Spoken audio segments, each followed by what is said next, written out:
Vous savez ce qui me réveille parfois la nuit, ce qui me fait rester allongé dans le noir à fixer le plafond comme si j'attendais une réponse que le silence refuse de me donner. C'est une question que personne ne veut vraiment poser à voix haute parce qu'elle dérange, parce qu'elle fait mal, parce qu'elle touche quelque chose de profond et de fragile en nous. Et cette question, la voici, et si les hommes étaient en train d'apprendre à être heureux sans vous, pas par vengeance, pas par blessure, pas parce qu'ils vous détestent, mais simplement parce qu'ils ont découvert quelque chose que personne ne leur avait jamais appris avant. Et cette découverte, elle change tout. Elle change les règles du jeu, elle change la dynamique des relations.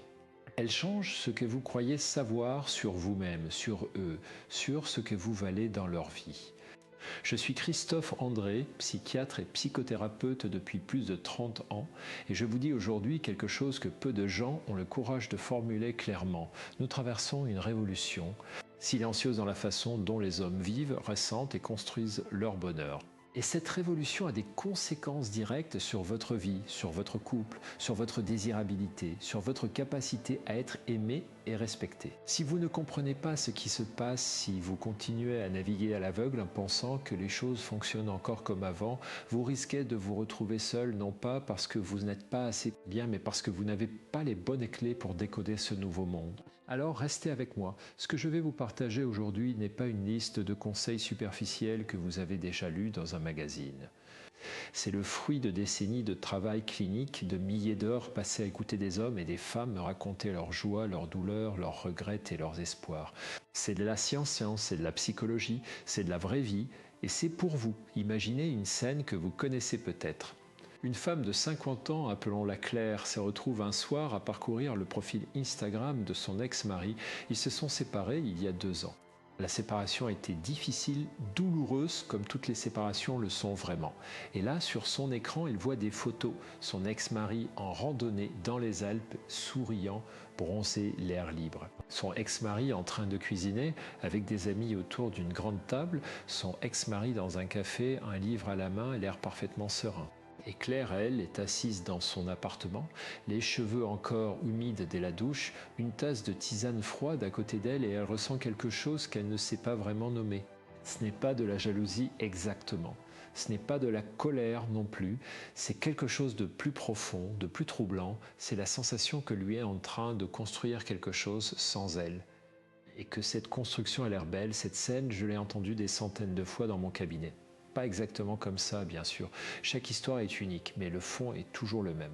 Une femme qui regarde un homme avancer et qui se demande si elle est en train de rester en arrière. Et je vais vous dire quelque chose d'important. Cette sensation n'est pas une faiblesse, c'est un signal. Un signal que quelque chose est en train de changer autour de vous et que vous avez tout intérêt à comprendre ce changement plutôt que de le subir. Avant d'aller plus loin, je veux vous dire quelque chose qui me tient profondément à cœur. Les femmes de 45 à 61 ans sont, selon toutes les études sérieuses que je connais, les êtres humains les plus capables de croissance, de transformation et de profondeur émotionnelle. Ce n'est pas moi qui le dis par galanterie, c'est la neuroscience, c'est la psychologie positive, c'est des décennies de recherche sur le développement humain. Vous avez une intelligence émotionnelle qui dépasse de très loin ce que la plupart des hommes développent dans toute leur vie. Vous avez une capacité à vous adapter, à reconstruire, à trouver du sens dans la douleur qui est extraordinaire. Alors, si vous vous sentez parfois en dessous, moins importante, moins précieuse, moins désirable, je veux que vous sachiez que ce sentiment n'est pas la réalité. C'est un mensonge que la culture vous a raconté pendant trop longtemps. Et aujourd'hui, on va commencer à défaire ce mensonge ensemble. Si vous aimez ce type de conversation, si vous trouvez que ce que je partage ici vous aide à mieux vous comprendre et à mieux comprendre les hommes qui vous entourent, abonnez-vous maintenant.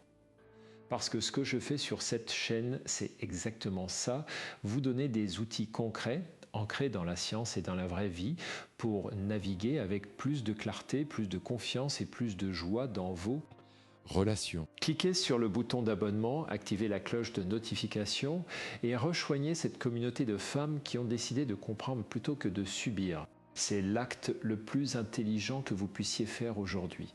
Revenons maintenant à ce qui se passe vraiment. Pourquoi est-ce que de plus en plus d'hommes semblent heureux sans femmes ?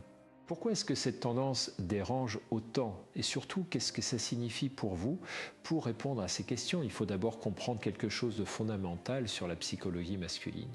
Pendant des siècles, les hommes ont construit leur identité autour de deux piliers principaux, le travail et la famille. Être un homme, c'était être un pourvoyeur, un protecteur, quelqu'un qui avait une femme, des enfants, une maison. La solitude était perçue comme un échec.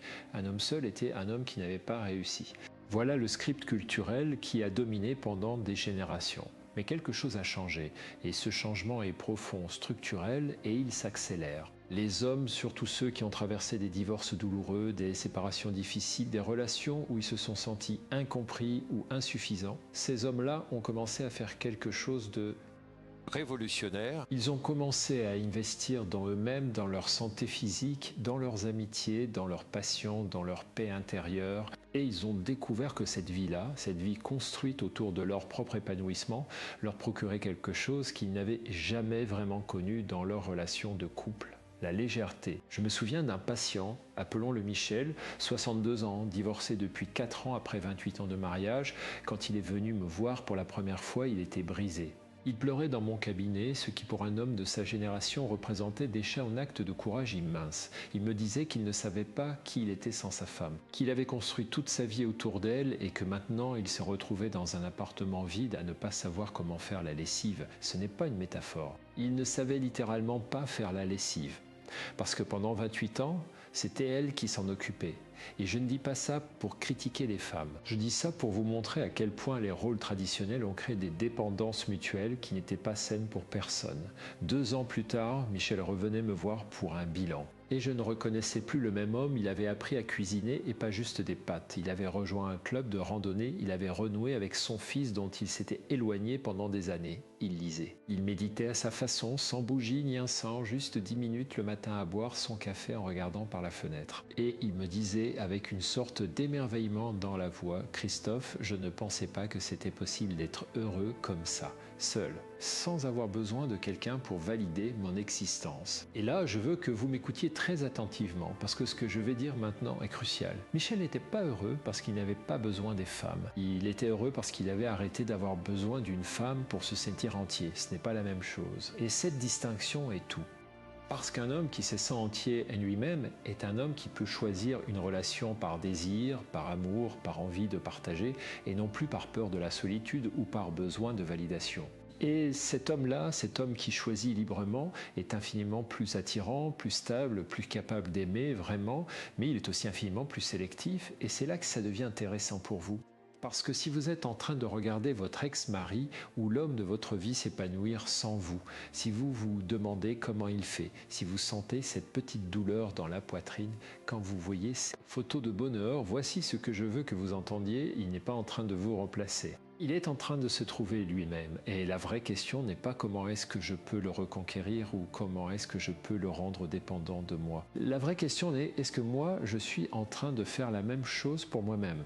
Voici maintenant quelque chose qui va peut-être vous faire peur. Et je préfère vous dire la vérité plutôt que de vous bercer de douces illusions parce que vous méritez la vérité. Si vous ne commencez pas à comprendre cette dynamique, si vous continuez à attendre que les choses reviennent comme avant, si vous espérez que votre ex va se retrouver seul et malheureux et revenir vers vous par défaut, vous risquez de manquer quelque chose d'essentiel. Parce que pendant que vous attendez, lui continue d'avancer. Et à un moment donné, il va rencontrer quelqu'un. Pas nécessairement quelqu'un de plus jeune ou de plus belle. Mais quelqu'un qui a compris ce que je suis en train de vous expliquer, quelqu'un qui n'a pas besoin de lui pour être heureuse, quelqu'un qui le choisit librement, qui n'est pas dans l'atteinte ou dans la peur, mais dans la plénitude. Et cet homme qui a appris à être heureux seul va être irrésistiblement attiré par cette femme-là. Je sais que c'est dur à entendre, je sais que ça fait mal. Mais je vous le dis avec toute la bienveillance dont je suis capable, parce que la douleur que vous ressentez maintenant est infiniment préférable à la douleur que vous ressentirez si vous ne prenez pas conscience de tout ça et que vous vous retrouvez dans 5 ans à regarder les photos de son mariage avec quelqu'un d'autre. Ce n'est pas ce que je vous souhaite, loin de là. Ce que je vous souhaite, c'est de devenir cette femme qui n'a pas besoin d'être choisie pour se sentir précieuse. Cette femme qui se choisit elle-même chaque matin et qui, de ce fait, devient irrésistiblement désirable. Permettez-moi de vous parler maintenant d'une étude qui m'a profondément marqué. Des chercheurs de l'Université de Californie ont suivi pendant 10 ans des couples qui s'étaient séparés après la cinquantaine. Ils voulaient comprendre qui récupérait le mieux après la séparation et pourquoi. Les résultats ont été surprenants, même pour les chercheurs eux-mêmes. Les hommes qui récupéraient le mieux n'étaient pas ceux qui avaient rapidement trouvé une nouvelle relation, ni ceux qui avaient le plus d'argent ou de succès professionnel. C'étaient ceux qui avaient développé ce que les chercheurs appelaient une autonomie émotionnelle, c'est-à-dire la capacité à réguler leurs émotions sans avoir besoin d'une autre personne pour le faire. Ces hommes-là étaient plus heureux, plus sains, plus stables. Et fait intéressant, ils étaient aussi ceux qui attiraient le plus facilement de nouvelles relations de qualité quand ils le souhaitaient. Et les femmes dans cette étude, celles qui récupéraient le mieux avaient exactement les mêmes caractéristiques. L'autonomie émotionnelle n'est pas une qualité masculine, c'est une qualité humaine. Et les femmes qui la développaient étaient non seulement plus heureuses, mais aussi plus désirées. Pas désirées dans le sens superficiel du terme, désirées dans le sens profond, voulu, choisi, respecté, aimé vraiment. Alors voici la question que je veux vous poser maintenant et je veux que vous y réfléchissiez vraiment. Pas juste en surface. Est-ce que vous avez cette autonomie émotionnelle? Est-ce que vous savez être heureux sans avoir besoin qu'un homme vous valide? Est-ce que vous savez traverser une journée difficile sans avoir besoin que quelqu'un vous rassure? Est-ce que vous savez vous regarder dans le miroir et vous dire sans ironie, sans fausse modestie, cette femme-là est précieuse, elle est intéressante, elle mérite d'être aimée? Si la réponse est je ne sais pas, alors vous êtes exactement là où vous devez être. Parce que tout ce que je vais vous partager dans la suite de cette conversation va vous aider à construire cette autonomie, pas en devenant dure ou froide ou inaccessible, mais en devenant pleinement vous-même. Voici quelque chose que peu de gens comprennent sur la psychologie masculine et que j'ai mis des années à formuler clairement. Les hommes, dans leur grande majorité, ne fuient pas les femmes. Ils fuient l'intensité émotionnelle non régulée. Ce sont deux choses très différentes. Un homme qui dit « j'ai besoin d'espace » ne dit pas « je ne veux pas être avec toi ». Il dit « je ne sais pas comment gérer ce niveau d'intensité émotionnelle sans me sentir submergé ». Et parce que personne ne lui a jamais appris à gérer ça autrement qu'en prenant de la distance physique, il part. Il va faire du sport, il regarde le football, il bricole dans son garage. Pas parce qu'il ne vous aime pas, mais parce que c'est le seul outil qu'il a dans sa boîte à outils émotionnelle. Et vous, de votre côté, vous interprétez cette distance comme un rejet. Vous vous dites qu'il ne vous aime plus, qu'il ne vous désire plus, que vous n'êtes pas assez intéressante ou assez belle ou assez quelque chose. Et cette interprétation génère de l'anxiété qui génère plus d'intensité émotionnelle, qui génère plus de distance de sa part, qui génère plus d'anxiété de votre part. C'est un cercle vicieux que j'ai vu détruire des dizaines de relations qui auraient pu être belles. Mais voici ce qui se passe quand une femme développe son autonomie émotionnelle. Quand il prend de la distance, elle ne panique pas, elle ne l'appelle pas 10 fois, elle ne lui envoie pas des messages pour lui demander ce qui se passe. Elle continue sa vie, elle voit ses amis. Elle travaille sur ses projets, elle prend soin d'elle. Et lui, de son côté, quand il revient de son espace, il ne trouve pas une femme en attente, anxieuse et demandante. Il trouve une femme qui a continué à vivre, à s'épanouir, à être intéressante. Et ça, pour un homme, c'est magnétique, profondément, irrésistiblement magnétique. Je vais vous raconter une autre histoire. Une patiente, appelons-la Isabelle, 53 ans, qui venait me voir après une rupture difficile. Son ex-compagnon, après 2 ans de relation, lui avait dit qu'il avait besoin de temps seul. Elle était dévastée. Elle me disait qu'elle avait tout donné dans cette relation, qu'elle avait été disponible, attentionnée, présente, et elle ne comprenait pas pourquoi ça n'avait pas suffi. Et c'est là que j'ai dû lui dire quelque chose de difficile mais d'essentiel. Isabelle, lui ai-je dit, le problème n'est pas que vous n'avez pas assez donné. Le problème est peut-être que vous avez trop donné.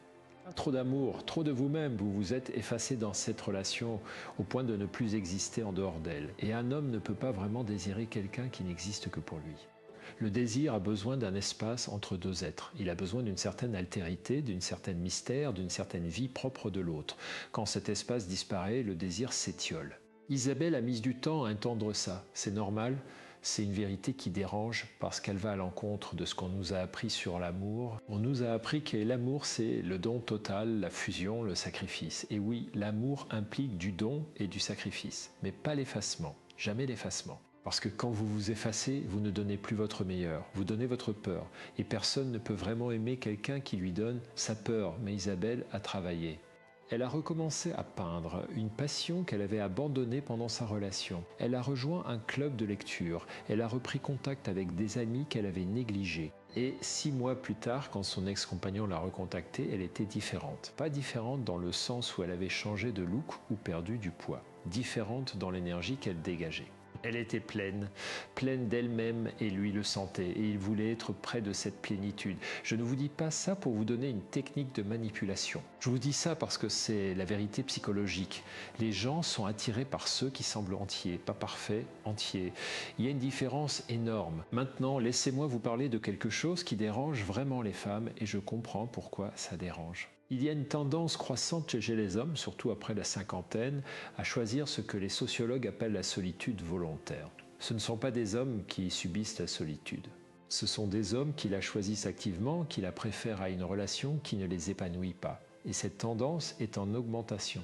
Les statistiques sont claires. De plus en plus d'hommes, entre 50 et 70 ans, déclarent se sentir plus heureux seuls qu'en couple, à condition que cette solitude soit accompagnée d'un réseau social riche, d'une vie intérieure développée.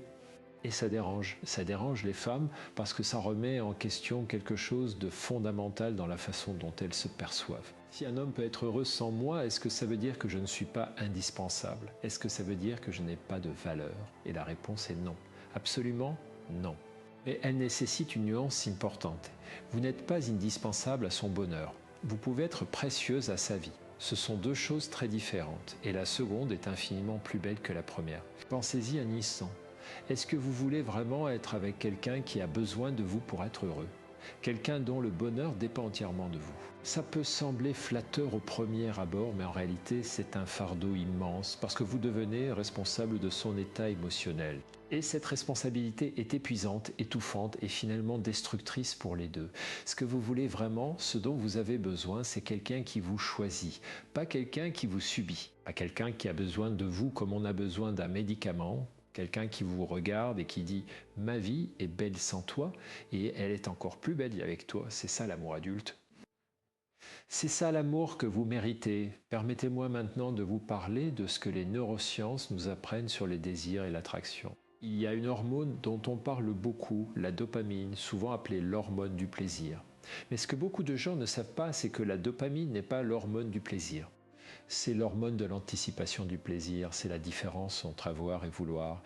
Et cette distinction est fondamentale pour comprendre l'attraction. Quand vous êtes totalement disponible, quand vous répondez immédiatement à tous les messages, quand vous annulez vos plans pour lui, quand vous rendez votre vie entièrement prévisible et accessible, vous supprimez l'anticipation.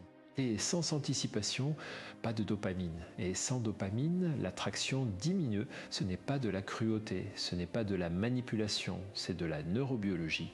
Et comprendre ça vous donne un pouvoir immense. Mais attention, je ne vous dis pas de jouer à des jeux, je ne vous dis pas de faire semblant d'être occupé ou de ne pas répondre pour faire monter la pression.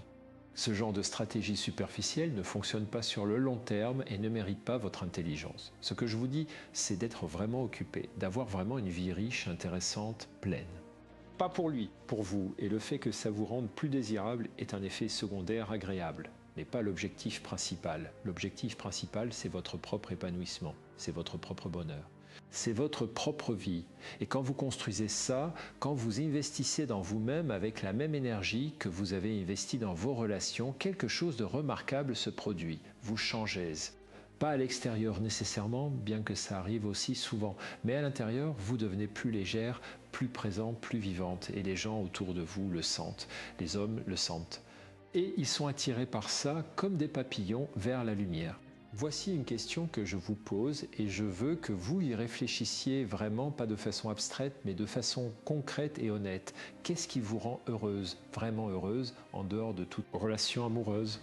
Qu'est-ce qui vous fait vous sentir vivante, intéressante, précieuse en vous-même? Si vous avez du mal à répondre à cette question, si la liste est courte ou vide, c'est là que commence le travail. Pas le travail de reconquérir quelqu'un, le travail de vous reconquérir vous-même. Parce que voici la vérité que personne ne vous dit assez souvent, vous êtes la relation la plus importante de votre vie.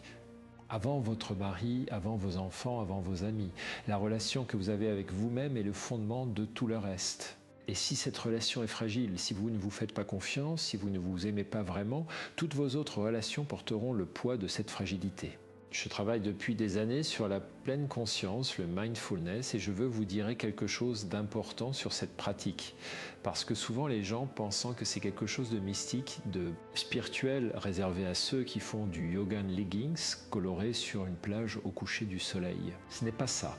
La pleine conscience, dans sa version la plus simple et la plus puissante, c'est juste l'art de se présenter à sa propre vie. D'être là, vraiment là, dans ce que vous faites, dans ce que vous ressentez, dans ce que vous pensez, sans jugement, sans analyse excessive, sans se perdre dans le passé ou l'avenir. Et cette pratique, quand vous l'appliquez à votre relation avec vous-même, elle transforme tout, parce qu'elle vous apprend à vous observer avec bienveillance plutôt qu'avec critique. Elle vous apprend à reconnaître vos émotions sans en être submergé. Elle vous apprend à être avec vous-même sans avoir besoin de fuir dans l'activité, dans la nourriture, dans les écrans, dans la relation. Et cette capacité à être avec vous-même, c'est exactement ce que j'ai décrit tout à l'heure comme l'autonomie émotionnelle. C'est la même chose, vue sous un angle différent. Voici un exercice concret que je donne à mes patientes et que je veux vous donner aujourd'hui. Chaque matin, avant de regarder votre téléphone, avant de penser à votre journée, avant de penser à lui, prenez 5 minutes. Juste 5 minutes. Asseyez-vous confortablement, fermez les yeux et posez-vous une seule question. Comment est-ce que je me sens là maintenant dans mon corps et dans mon cœur? Pas comment est-ce que je devrais me sentir, pas comment est-ce que j'aimerais me sentir. Comment est-ce que je me sens vraiment? Et observez la réponse sans la rouger. Si vous vous sentez triste, c'est bien. Si vous vous sentez anxieuse, c'est bien. Si vous vous sentez vide, c'est bien. L'observation sans jugement est déjà un acte de soin envers vous-même. Et avec le temps, cette pratique vous donnera une connaissance de vous-même qui est plus précieuse que n'importe quelle technique de séduction. Maintenant, parlons de quelque chose que j'observe avec une fréquence croissante dans ma pratique clinique.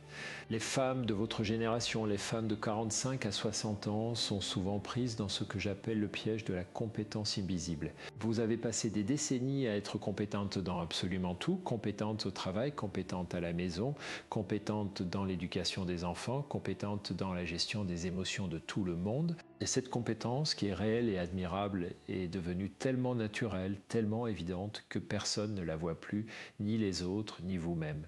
Et ce que ça crée, c'est un paradoxe douloureux. Vous êtes extraordinairement capable et en même temps vous vous sentez invisible. Vous portez tout et personne ne semble le remarquer. Vous donnez tout et vous avez l'impression de ne rien recevoir en retour. Et ça génère une fatigue profonde, une fatigue qui n'est pas physique, même si elle s'est manifeste physiquement. C'est une fatigue de l'âme, une fatigue d'être toujours celle qui donne sans jamais vraiment recevoir. Et souvent, cette fatigue se transforme en ressentiment. Un ressentiment silencieux qui s'accumule comme de la neige, imperceptiblement jusqu'à ce qu'il y en ait trop et que tout s'effondre. Et quand la relation se termine, souvent les deux partenaires sont surpris parce que personne n'avait vraiment exprimé ce qui se passait. Lui ne comprenait pas ce qu'elle vivait. Elle ne lui avait pas dit parce qu'elle espérait qu'il le verrait tout seul. Et lui ne l'a pas vu parce que les hommes en général ne voient pas ce qu'on ne leur montre pas explicitement. Ce n'est pas de la mauvaise volonté, c'est de la différence neurologique. Les hommes sont en moyenne moins bons que les femmes pour lire les signaux non-verbaux et les émotions implicites. C'est documenté.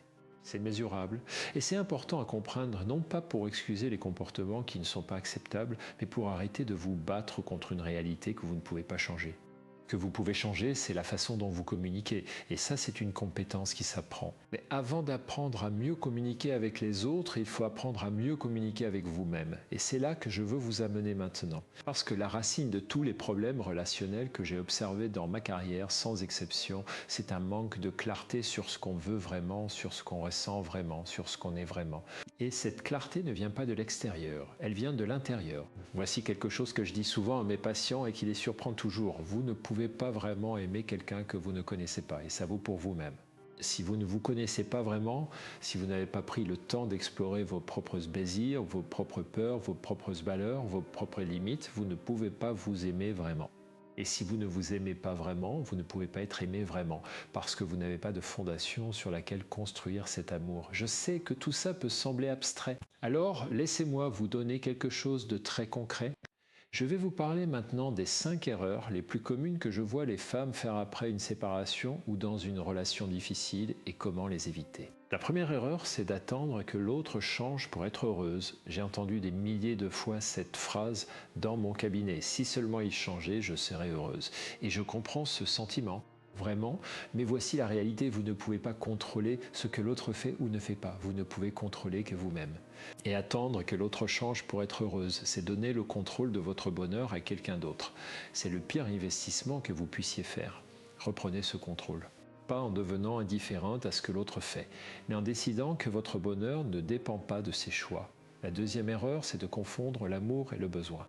L'amour dit « je veux être avec toi parce que tu enrichis ma vie ».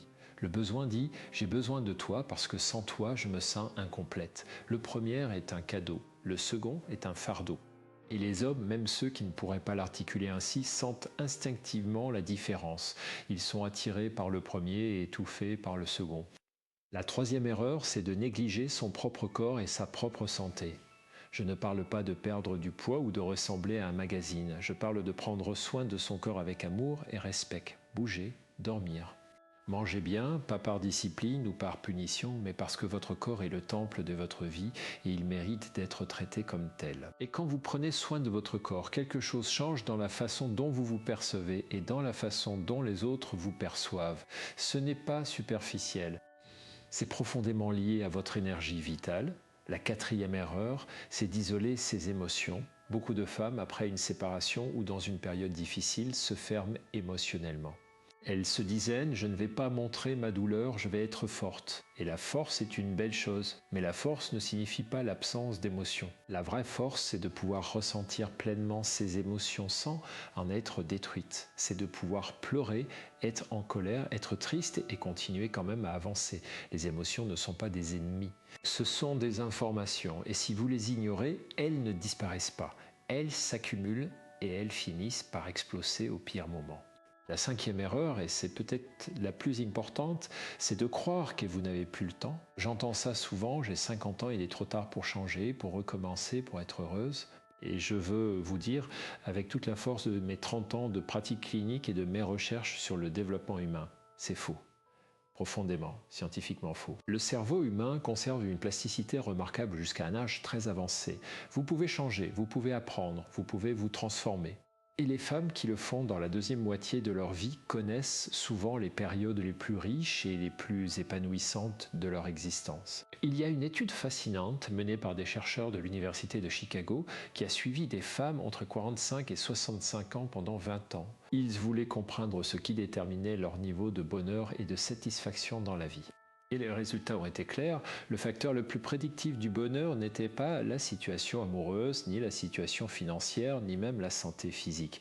C'était ce que les chercheurs appelaient le sens de l'achantivité, c'est-à-dire la conviction que vous avez le pouvoir d'influencer votre propre vie. Les femmes qui croyaient qu'elles pouvaient agir, changer, choisir, étaient significativement plus heureuses que celles qui se sentaient subir leur vie. Et ça, c'est quelque chose que vous pouvez développer. Dès aujourd'hui, pas demain. Pas quand les circonstances seront meilleures, maintenant. Voici quelque chose que je veux aborder maintenant parce que je pense que c'est au cœur de beaucoup de souffrances que je vois chez les femmes de votre génération. C'est la question de la valeur, pas la valeur au sens financier. La valeur au sens profond. Est-ce que je mérite d'être aimé? Est-ce que je suis assez bien? Est-ce que je suis désirable? Et je veux vous dire quelque chose de direct et de sans ambiguïté. La culture dans laquelle nous vivons vous a menti sur votre valeur. Elle vous a dit que la valeur d'une femme diminue avec l'âge. Que passé 40 ans, vous êtes moins désirable, moins intéressante, moins précieuse. Et c'est un mensonge. Un mensonge profondément ancré, soutenu par des industries entières qui ont intérêt à ce que vous vous sentiez insuffisante. Parce que les femmes qui se sentent insuffisantes achètent des crèmes anti-âge, des régimes, miracles et des programmes de reconquête. Les femmes qui se sentent tant précieuses en elles-mêmes n'ont pas besoin de tout ça. La vérité et la vraie vérité psychologique et humaine, c'est que les femmes qui ont vécu, qui ont expérimenté, qui ont traversé des deuils et des joies et des transformations, ces femmes-là ont une profondeur, une richesse intérieure, une capacité d'amour et de présence qui est infiniment plus précieuse que la simple jeunesse physique. Et les hommes qui ont eux-mêmes mûri, qui ont travaillé sur eux-mêmes, qui cherchent une vraie connexion plutôt qu'une simple excitation, ces hommes-là le savent. Ils le cherchent, ils le désirent. Alors la question n'est pas comment est-ce que je peux paraître plus jeune, la question est comment est-ce que je peux être plus moi-même, plus présente, plus vivante, plus profonde. Et ça, c'est quelque chose qui n'a pas d'âge. Laissez-moi vous parler maintenant d'un concept que j'utilise beaucoup dans ma pratique et qui s'appelle la présence magnétique. Ce n'est pas quelque chose que vous construisez avec des vêtements ou du maquillage, même si prendre soin de son apparence est une forme de respect envers soi-même, et je ne le nie pas. La présence magnétique, c'est quelque chose qui vient de l'intérieur, c'est la qualité d'être pleinement là, pleinement vous-même dans chaque interaction. C'est la capacité d'écouter vraiment, pas en attendant votre tour de parler, mais en étant vraiment intéressé par ce que l'autre dit. C'est la capacité de partager vos opinions avec confiance, sans vous excuser d'exister. C'est la capacité de rire, de vous émouvoir, d'être touché par la vie, sans vous cacher derrière une façade de contrôle. Et cette présence magnétique, elle a quelque chose de profondément paradoxal. Plus vous êtes centré sur vous-même, dans le bon sens du terme, plus vous êtes centré sur vos propres valeurs, vos propres désirs, votre propre vie, et plus vous devenez magnétique pour les autres. Parce que les gens sont attirés par ceux qui savent qui ils sont, pas par ceux qui cherchent à plaire à tout le monde, pas par ceux qui changent selon les attentes des autres, mais par ceux qui sont authentiquement, solidement eux-mêmes. J'ai un ami psychologue comme moi qui dit souvent cette phrase que j'adore: les gens ne tombent pas amoureux de votre façade. Ils tombent amoureux de vos failles, parce que c'est dans les failles qu'on voit la vraie personne. Et la vraie personne, avec ses contradictions, ses vulnérabilités, ses passions et ses peurs, est infiniment plus désirable que le personnage parfait que vous essayez de projeter. Alors voici un défi que je vous lance. Dans les prochains jours, essayez d'être un peu plus vous-même dans vos interactions. Dites ce que vous pensez vraiment avec tact, mais sans vous censurer. Montrez ce qui vous touche vraiment. Riez de vos propres erreurs. Admettez ce quand vous ne savez pas. Et observez ce qui se passe. Je parie que vous serez surprise. Maintenant, je veux vous parler de quelque chose qui est au cœur de la question que nous explorons aujourd'hui. Pourquoi les hommes sont de plus en plus heureux sans femmes et pourquoi ça dérange. Et je veux vous donner une perspective que vous n'avez peut-être pas encore considérée. Ce phénomène, cette tendance des hommes à construire une vie épanouissante et en dehors des relations amoureuses n'est pas une menace pour vous. C'est une invitation à faire la même chose. Parce que si les hommes ont découvert qu'ils pouvaient être heureux par eux-mêmes, pourquoi pas vous? Et si vous construisiez une vie si riche, si pleine, si intéressante, que vous aussi vous pouviez choisir librement si vous voulez partager cette vie avec quelqu'un plutôt que d'en avoir besoin. C'est ça la vraie révolution.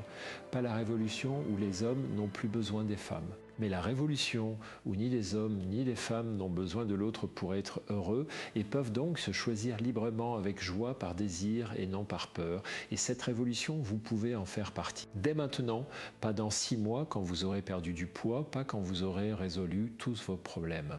Maintenant, exactement comme vous êtes, avec tout ce que vous portez, tout ce que vous avez vécu, tout ce que vous êtes. Voici maintenant quelque chose de très pratique que je veux vous partager. Je vais vous parler de ce que j'appelle les 3 piliers de l'attractivité profonde. Ce ne sont pas des techniques de séduction, ce sont des fondations de vie. Et si vous construisez ces 3 piliers, je vous garantis avec toute la conviction de mon expérience clinique que votre vie va changer. Le premier pilier, c'est la curiosité. Les personnes les plus attractives que j'ai connues dans ma vie, hommes et femmes confondus, avaient tout un point commun, elles étaient profondément curieuses. Curieuses du monde, des idées, des gens, de la vie. Et cette curiosité se manifeste dans leurs yeux, dans leur façon de poser des questions, dans leur capacité à s'émerveiller. La curiosité est l'antidote à l'ennui, à la routine, à la fermeture, et elle est contagieuse. Quand vous êtes curieuse, les gens veulent être près de vous parce qu'ils savent que la conversation sera intéressante, que vous allez les voir vraiment, que vous allez être présente. Alors comment développer la curiosité? C'est simple. Lisez des choses qui vous sortent de votre zone de confort. Regardez des documentaires sur des sujets que vous ne connaissez pas. Posez des questions aux gens que vous rencontrez, des vraies questions, pas des questions de politesse. Intéressez-vous à ce qui vous intrigue, même si ça semble inutile ou bizarre. La curiosité ne se commande pas, mais elle se cultive. Le deuxième pilier, c'est l'engagement, pas l'engagement envers quelqu'un, l'engagement envers quelque chose, un projet, une cause, une passion, une pratique. Les personnes qui ont quelque chose à quoi elles tiennent vraiment, quelque chose qui les fait se lever le matin avec envie, sont fondamentalement différentes de celles qui vivent dans l'attente. Elles ont une énergie, une direction, un feu intérieur qui est visible et qui attire. Qu'est-ce qui vous engage vraiment? Parce que vous devriez aimer selon les autres, ce qui vous fait vibrer à vous. Peut-être c'est la cuisine créative, peut-être c'est l'écriture, peut-être c'est le jardinage, le chant, la photographie, le bénévolat, la politique locale, peu importe ce que c'est. Ce qui compte, c'est que vous vous y consacriez avec véritable engagement, pas comme un hobby pour passer le temps, mais comme quelque chose qui a du sens pour vous. Le troisième pilier, c'est la générosité. Pas la générosité sacrificielle dont je parlais plus tôt, celle qui s'épuise et qui se perd. La générosité qui vient de l'abondance, la générosité de quelqu'un qui a assez pour donner sans se vider. Et cette générosité-là, elle se développe quand les 2 premiers piliers sont en place. Quand vous êtes curieuse et engagée, vous avez quelque chose à offrir. Vous avez des perspectives, des histoires, de l'énergie, de la présence, et donner tout ça n'est pas un sacrifice, c'est un plaisir. Ces 3 piliers, curiosité, engagement et générosité, sont ce qui crée la présence magnétique dont je vous parlais. Et ils n'ont rien à voir avec l'âge, avec le poids, avec l'apparence physique. Ils ont tout à voir avec qui vous êtes et comment vous vivez. Voici maintenant quelque chose que je veux aborder parce que je pense qu'il serait malhonnête de ne pas en parler. La peur. La vraie peur que beaucoup de femmes de votre génération ressentent et qu'elles n'osent pas toujours nommer. La peur de vieillir seule, la peur de ne plus jamais être aimée, la peur que le meilleur soit derrière. Et je veux vous dire, cette peur est normale, elle est humaine, elle est compréhensible et elle n'est pas une faiblesse de la ressentir. Mais voici ce que je sais sur la peur après des décennies de travail avec des gens qui la traversent. La peur est un très mauvais conseiller. Quand vous agissez depuis la peur, vous faites des choix qui alimentent la peur plutôt que de la résoudre. Vous vous accrochez à des relations qui ne vous conviennent pas parce que vous avez peur d'être seul. Vous acceptez des comportements inacceptables parce que vous avez peur de perdre quelqu'un.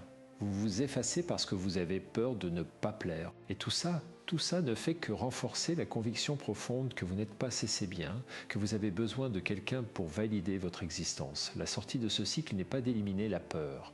C'est impossible, la sortie, c'est d'apprendre à agir malgré la peur, de ressentir la peur, de la reconnaître, de lui dire « je te vois » et de continuer quand même. Et ça, c'est le courage, pas l'absence de peur. La capacité d'avancer malgré elle, et je veux vous dire quelque chose qui va peut-être vous surprendre. Les hommes qui ont appris à être heureux seuls, ceux dont nous parlons depuis le début de cette conversation, ils ont tous traversé une période de peur profonde. La peur de la solitude, la peur de l'échec, la peur de ne plus jamais être aimé. Et c'est précisément parce qu'ils ont traversé cette peur, parce qu'ils ont appris à être avec eux-mêmes dans cette peur, qu'ils ont trouvé quelque chose de solide de l'autre côté. Et vous pouvez faire exactement la même chose.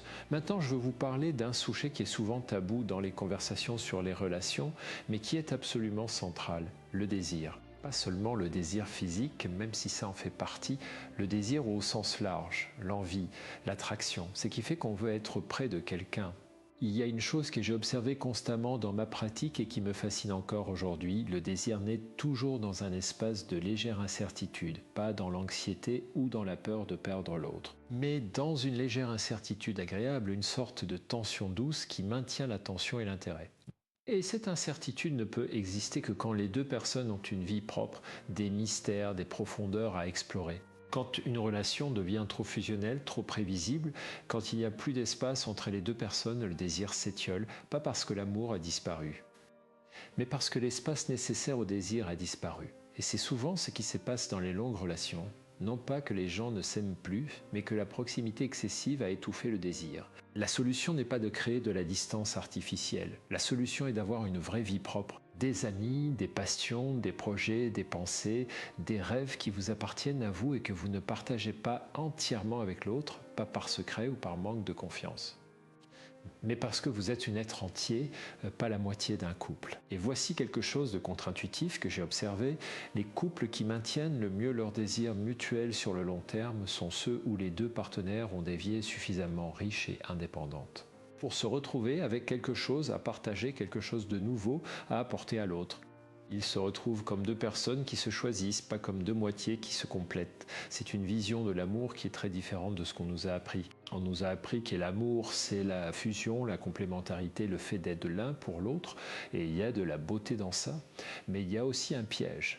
Parce que si vous êtes l'une pour l'autre, que se passe-t-il quand l'autre n'est plus là? Vous n'êtes plus rien, et ça, c'est une catastrophe. L'amour adulte, l'amour sain, c'est 2 personnes entières qui choisissent de partager leur vie, pas 2 moitiés qui se cherchent. Et pour être entière, vous devez vous connaître, vous respecter, vous aimer, vous choisir vous-même chaque jour. Permettez-moi maintenant de vous parler de quelque chose de très concret sur la communication dans les relations, parce que beaucoup de problèmes relationnels que je vois ne viennent pas d'un manque d'amour. Ils viennent d'un manque de communication claire et honnête. Les femmes, en général, communiquent de façon plus indirecte que les hommes. Elle espère que l'autre comprendra ce qu'elle ressent sans qu'elle ait besoin de le dire explicitement. Elle donne des signaux, des indices, des sous-entendus et les hommes en général ne les captent pas. Non pas parce qu'ils s'en fichent, mais parce que leur cerveau n'est pas câblé pour lire ces signaux avec la même précision. Et ça crée des malentendus, des frustrations, des ressentiments.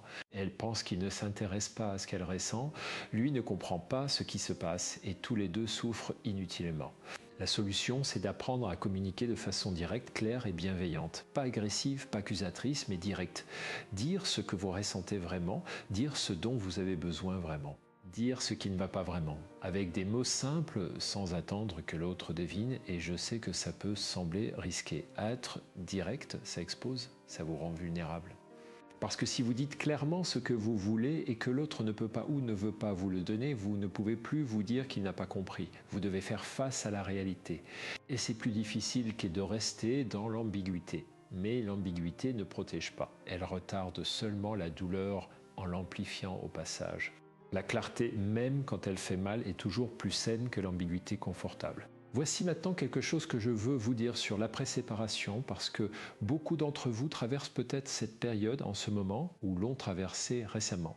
La séparation est l'une des expériences les plus douloureuses que l'être humain puisse vivre. C'est documenté.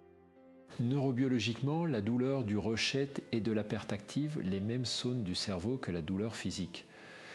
Donc si vous vous sentez comme si vous aviez été blessé physiquement après une séparation, ce n'est pas une métaphore, c'est littéralement ce qui se passe dans votre cerveau. Et cette douleur mérite d'être respectée.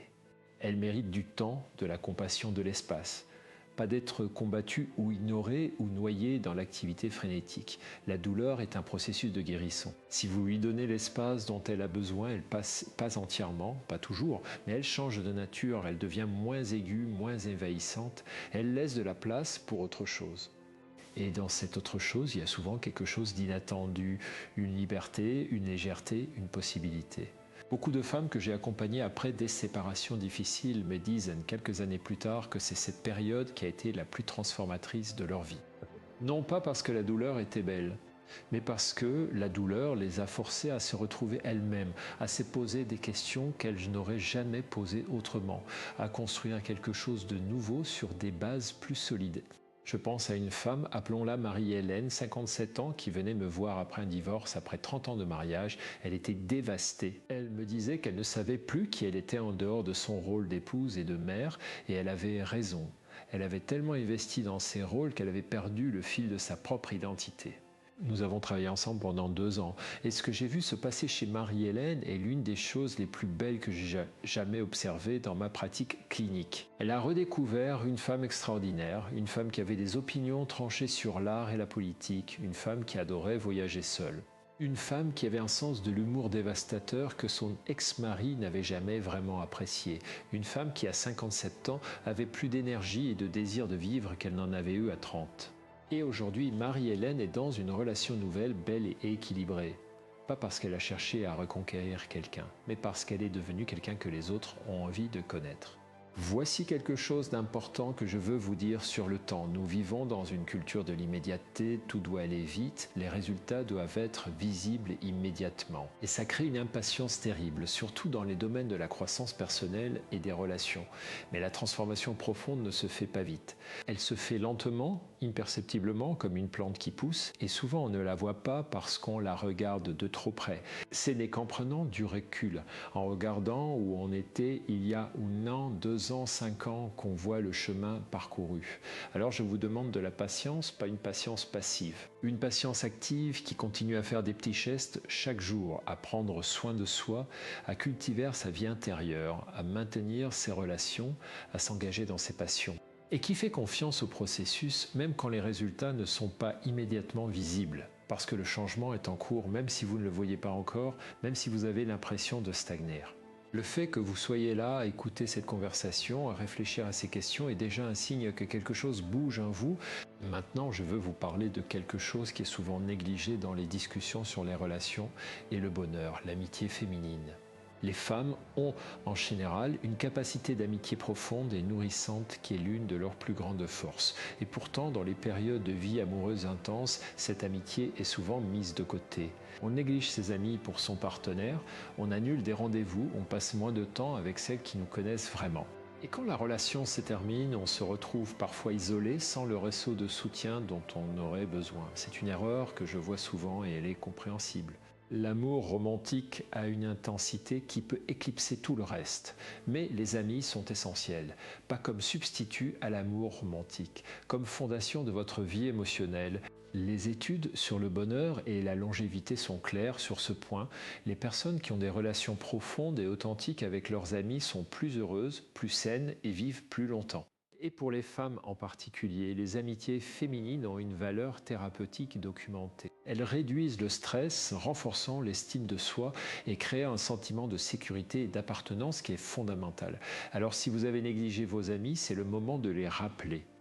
Pas pour vous plaindre de votre ex, mais pour reconnecter, pour rire, pour partager, pour être ensemble. Parce que ces femmes qui vous connaissent depuis des années, qui ont vu votre meilleur et votre pire, qui vous aiment de façon inconditionnelle, elles sont un trésor et elles sont là. Je veux maintenant aborder quelque chose qui est au cœur de la question de la désirabilité et qui est souvent mal compris. C'est la question de la confiance en soi. Pas la confiance en soi performative, celle qui s'est cachée derrière une façade de certitude et d'assurance.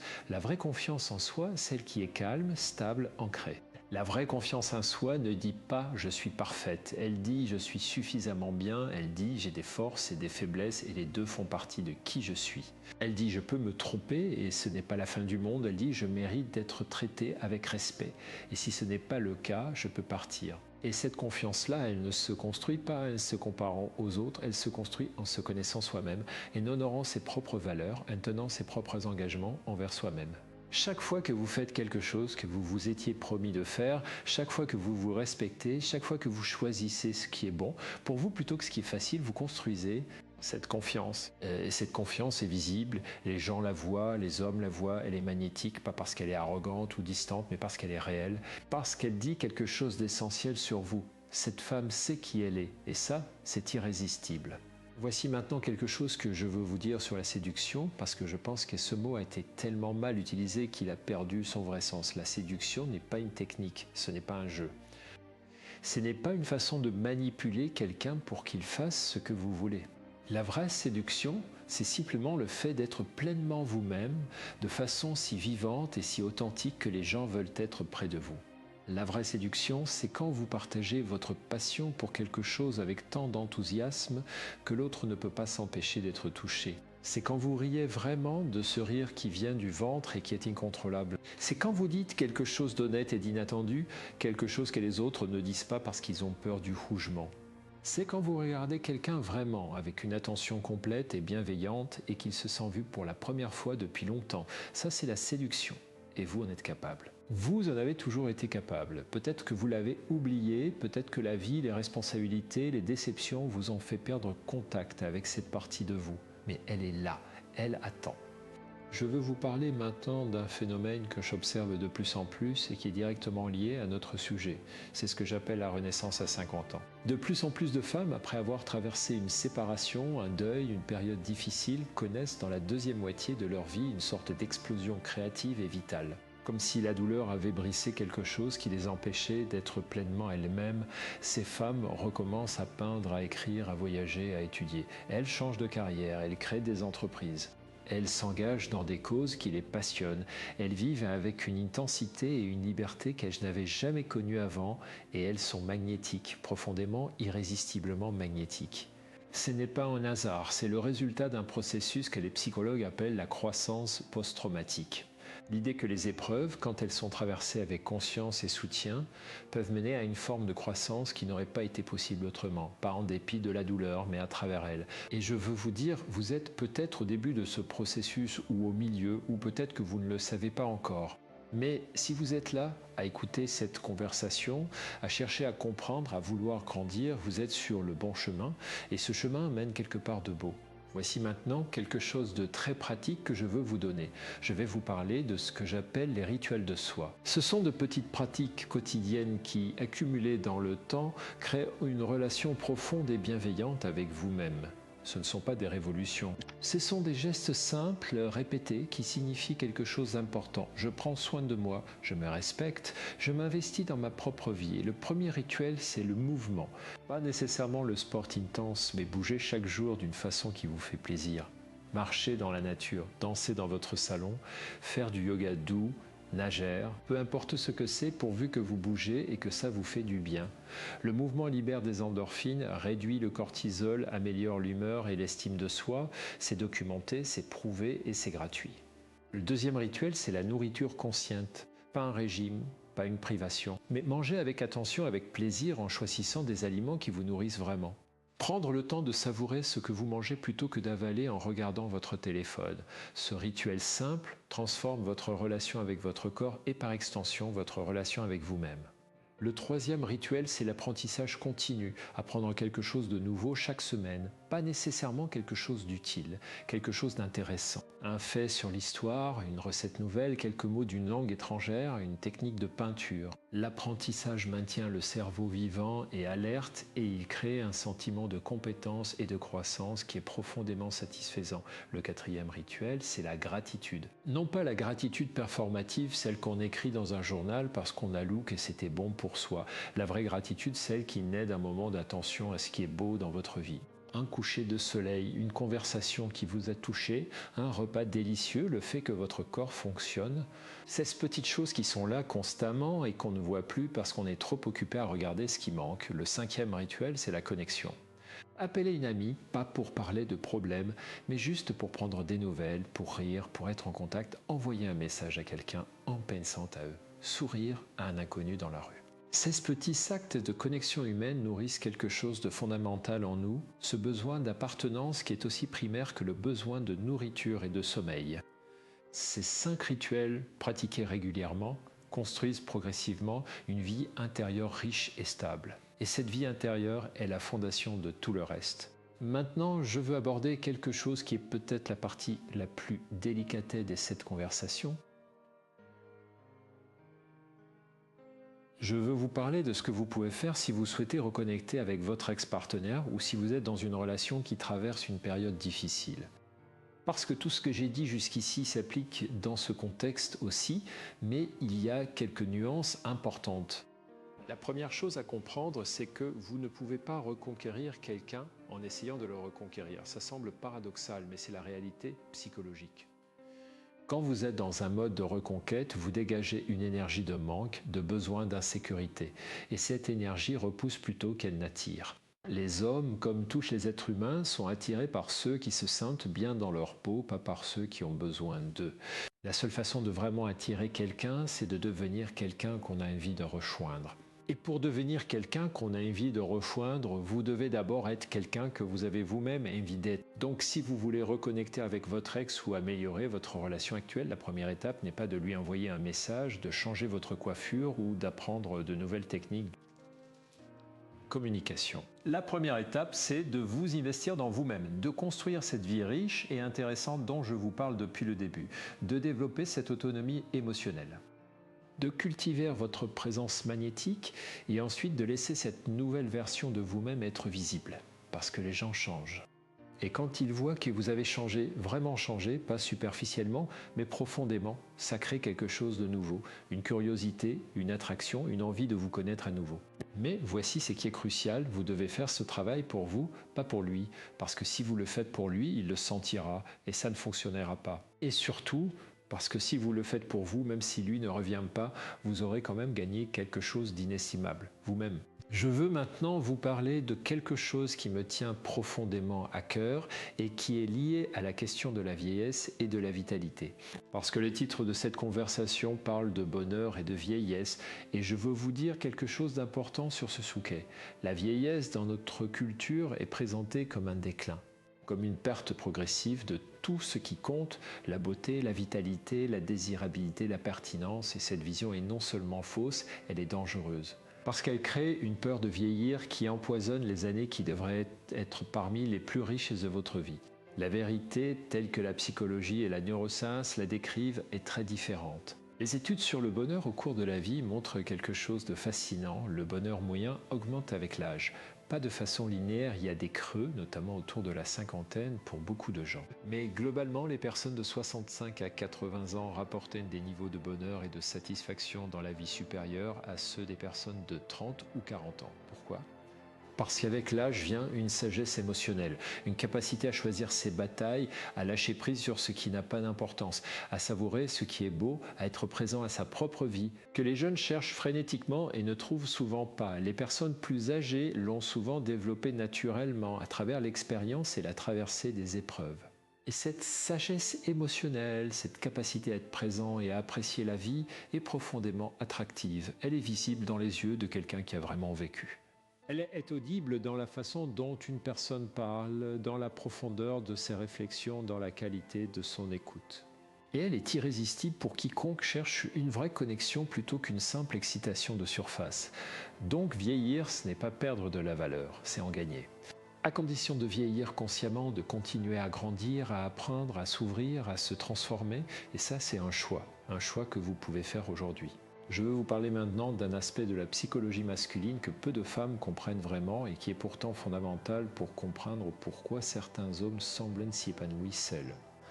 C'est la question de la fierté et de la compétence. Pour beaucoup d'hommes, surtout de la génération de 50 ans et plus, le sentiment de valeur personnelle est profondément lié au sentiment de compétence. De se sentir capable, utile, bon dans ce qu'on fait, et dans beaucoup de relations, surtout celles qui se sont dégradées progressivement. Les hommes finissent par se sentir incompétents.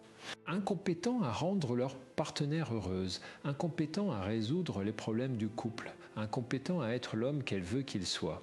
Et quand ils quittent cette relation, ou quand elle se termine, ils redécouvrent quelque chose d'important. Ils sont capables de prendre soin d'eux-mêmes, capables de construire une vie qui leur convient, capables de faire des choses qui les rendent fiers, et ce sentiment de compétence retrouvée est profondément libérateur et source d'un bonheur réel.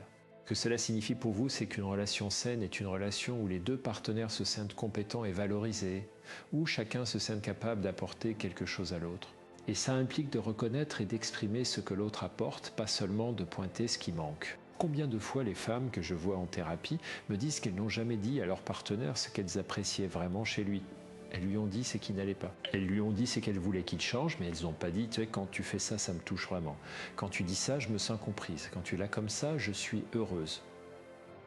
Ce n'est pas de la flatterie, c'est de la nourriture émotionnelle. Et les hommes en ont autant besoin que les femmes, même s'ils ne le demandent pas de la même façon. Voici maintenant quelque chose que je veux vous partager sur la question du corps et de la sensualité. Parce que la désirabilité n'est pas séparable du corps, et je pense qu'il est important d'en parler honnêtement. Beaucoup de femmes, après la cinquantaine, ont une relation compliquée avec leur corps. Les changements hormonaux, les transformations physiques, la comparaison avec l'image de la jeunesse que la culture valorise, tout ça crée souvent une distance, voire une hostilité envers son propre corps. Et cette distance est douloureuse et elle est visible. La sensualité n'est pas réservée au corps jeune et mince. La sensualité, c'est la capacité d'être présent dans son corps, de le sentir, de l'habiter, d'en prendre soin avec amour. C'est la façon dont vous vous déplacez, dont vous touchez les choses, dont vous savourez les plaisirs simples. La sensualité, c'est une qualité de présence et d'attention, pas une question de taille ou d'âge. Et les femmes qui ont réconcilié avec leur corps, qui l'habitent pleinement, qui le respectent et en prennent soin avec amour, dégagent quelque chose de profondément sensuel et attirant. Pas parce qu'elles correspondent à un idéal physique, mais parce qu'elles sont présentes dans leur corps et cette présence est perceptible et magnétique. Comment réconcilier avec son corps ? C'est un travail qui prend du temps et qui est différent pour chacune, mais voici quelques pistes. Commencez par arrêter de vous critiquer dans le miroir. Pas en vous forçant à vous trouver belle si vous ne le ressentez pas, mais en choisissant de ne pas ajouter de la critique là où il y en a déjà trop. Ensuite, trouvez une forme de mouvement qui vous fait plaisir, pas pour changer votre corps, mais pour le sentir, la danse, la natation, le yoga douce, la marche dans la nature. Quelque chose qui vous reconnecte à la sensation d'être dans un corps vivant. Et enfin, prenez soin de votre corps de façon sensorielle. Un bain chaud, une crème qui sent bon, des vêtements qui vous font vous sentir bien. Ces petits gestes de soins sont des messages que vous envoyez à votre corps. Tu mérites d'être traité avec douceur. Je veux maintenant vous parler d'une chose qui est souvent au cœur des difficultés relationnelles et dont on parle rarement de façon directe. C'est la question des attentes. Les attentes non exprimées, non négociées que nous apportons dans nos relations et qui deviennent des sources de déception et de ressentiment.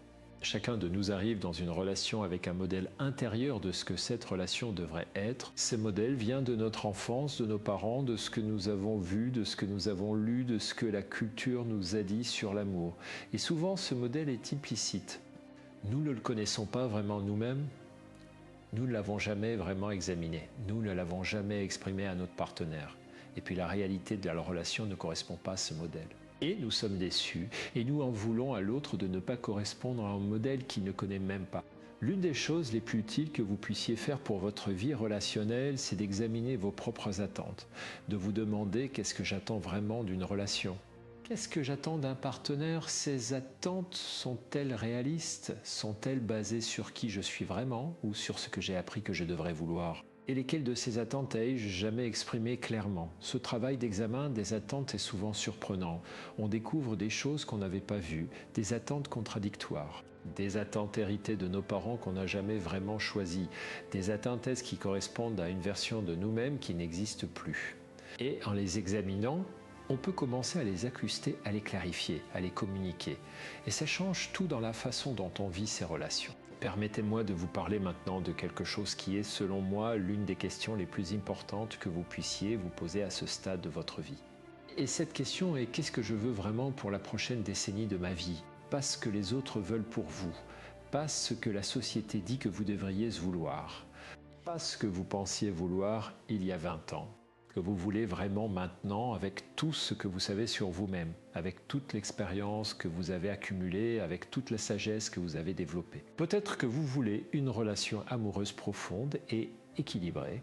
Peut-être que vous voulez reconstruire quelque chose avec votre ex, si c'est possible et sain. Peut-être que vous voulez explorer une vie plus indépendante, plus libre, plus centrée sur vos propres projets. Peut-être que vous voulez les deux et vous n'avez pas encore trouvé comment les concilier. Toutes ces réponses sont valides. Il n'y a pas de bonne ou de mauvaise réponse. Il y a votre réponse et pour trouver votre réponse, vous avez besoin de silence, de temps, de permission de ne pas savoir immédiatement. Nous vivons dans une culture qui valorise les réponses rapides et les certitudes. Mais les vraies réponses, les réponses profondes et durables, viennent souvent lentement dans les espaces de calme et de réflexion que nous nous accordons rarement.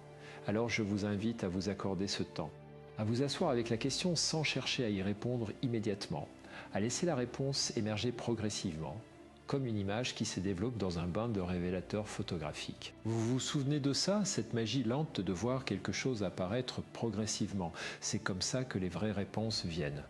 Je veux maintenant vous parler de quelque chose qui est au cœur de tout ce que nous avons exploré aujourd'hui. C'est la question de la liberté. La vraie liberté, pas la liberté de faire ce qu'on veut sans contrainte. Mais la liberté intérieure, la liberté de choisir comment on répond à ce qui nous arrive, la liberté de ne pas être définie par ces circonstances. La liberté d'être soi-même pleinement, sans avoir besoin de la permission de quelqu'un d'autre, cette liberté est la chose la plus précieuse que vous puissiez posséder. Et elle ne peut pas vous être enlevée. Même dans les circonstances les plus difficiles, même dans la douleur, même dans la perte, vous avez toujours cette liberté intérieure, le choix de comment vous répondez, le choix de qui vous voulez être, le choix de ce que vous faites avec ce que la vie vous donne. Viktor Frankl, le psychiatre autrichien qui a survécu au camp de concentration nazi, a écrit quelque chose qui m'a profondément marqué et que je cite souvent à mes patients. Il a dit « On peut tout enlever en être humain sauf une chose, la dernière des libertés humaines, celle de choisir son attitude face à n'importe quel ensemble de circonstances, de choisir sa propre voie. » Je ne comparerai pas votre situation à celle de Frankl, mais ce principe s'applique à toutes les situations humaines, y compris les vôtres. Vous avez cette liberté, vous l'avez toujours eue. Et elle est votre plus grand pouvoir. Voici maintenant quelque chose que je veux vous dire directement, avec toute la clarté et la bienveillance dont je suis capable. Si vous avez regardé cette conversation jusqu'ici, si vous avez suivi tout ce chemin avec moi, c'est parce que quelque chose en vous veut plus. Plus de clarté, plus de profondeur, plus de vie, plus d'amour, plus de vous-même.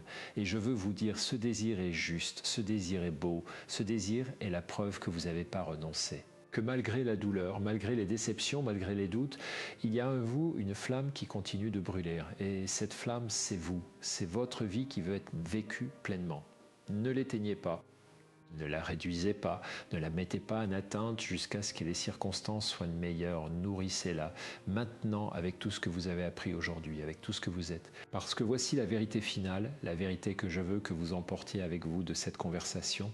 La question n'est pas de savoir si les hommes peuvent être heureux sans vous. Ils peuvent, et vous pouvez être heureuse sans eux. Mais la vraie question, la question qui compte vraiment, c'est est-ce que vous êtes heureuse avec vous-même? Est-ce que vous vous choisissez? Est-ce que vous vous investissez? Est-ce que vous vous aimez assez pour construire une vie qui vous ressemble vraiment? Parce que quand vous faites ça, quand vous devenez cette femme pleine, vivante, curieuse, engagée, présente à elle-même, quelque chose de remarquable se produit, les relations changent. Les hommes autour de vous vous regardent différemment, pas parce que vous avez changé de look, mais parce que vous dégagez quelque chose de différent, quelque chose d'irrésistible. Et si votre ex-partenaire fait partie de ces hommes qui vous regardent différemment, tant mieux. Et si ce n'est pas lui, ce sera quelqu'un d'autre, quelqu'un qui mérite la femme que vous êtes en train de devenir. Quelqu'un qui vous choisira librement, par désir et par amour, pas par habitude ou par peur. Et même si personne ne vient, même si vous choisissez de rester seul, vous aurez quand même gagné la chose la plus précieuse vous-même. Une vie qui vous ressemble. Une paix intérieure que rien ni personne ne peut vous enlever. C'est ça le vrai bonheur, pas la dépendance à l'autre, pas la fusion, pas l'atteinte, mais la plénitude est la vôtre. Construite par vous, pour vous, avec amour et courage, et vous en êtes capable. Je le sais, pas parce que je vous connais personnellement, mais parce que le simple fait d'être là, de chercher, de vouloir comprendre, de refuser de subir, prouve que vous avez la matière première. Et maintenant, vous avez quelques outils de plus. Utilisez-les, pas tous en même temps, pas de façon parfaite, mais un petit geste à la fois, un jour à la fois, en vous accordant la même bienveillance que vous accorderiez à quelqu'un que vous aimez profondément. Parce que vous méritez cet amour de vous-même d'abord, et ensuite de quelqu'un qui saura le voir et le chérir. Merci d'avoir été là. Merci de votre présence, de votre attention, de votre courage d'aller chercher des réponses plutôt que de rester dans le confort de l'ignorance.